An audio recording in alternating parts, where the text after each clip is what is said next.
U.S. Air Force stealth fighter jets intercepted two Russian attack jets in Syria, an area off limits to Russian jets based on a long-standing mutual agreement, a U.S. defense official told Fox News last Thursday. During the incident, both American F-22 jets fired flares after cutting across the front of the Russian jets, a tactic known as headbutting, meant to send a strong warning to an opposing warplane. Almost resulted in collision. The latest in what the U.S. military says are becoming a steady stream of unprofessional and dangerous aerial incidents. But what makes this new report almost bizarre is the Kremlin's version of the story is nearly identical to one from weeks earlier that American officials say never occurred, raising the question of whether some portion of these reports may be deliberate misinformation. U.S. military officials raised concerns about the incident through a hotline established in the past 2 years between American and Russian air forces. In recent months, Russian jets have increasingly flown in restricted areas in eastern Syria, violating long-established agreements with the U.S.-led coalition. The Pentagon spokesman said it has become increasingly tough to determine whether Russian pilots' actions are deliberate or honest mistakes.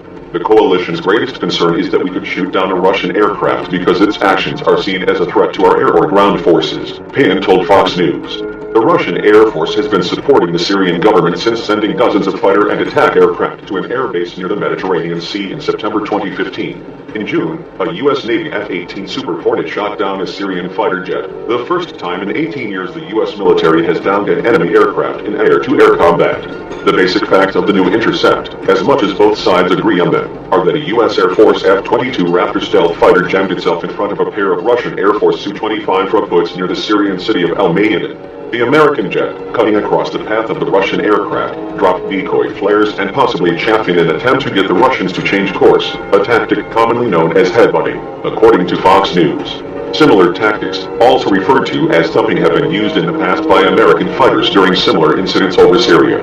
Beyond that, the United States and Russia have significantly different accounts of what happened and where. The Pentagon says the Russian jets crossed over to the eastern side of the Euphrates River in Syria and either could not or would not respond to radio calls on an emergency channel to leave the area.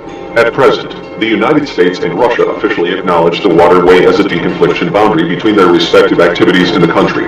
They have agreed that the Russians will stay to the west of the river, while the U.S. military and its partners will stay on the eastern side. Payne told multiple outlets that the encounter lasted approximately 40 minutes and that at one point, one of the Frogboats maneuvered dangerously close to the Raptor, almost causing a collision.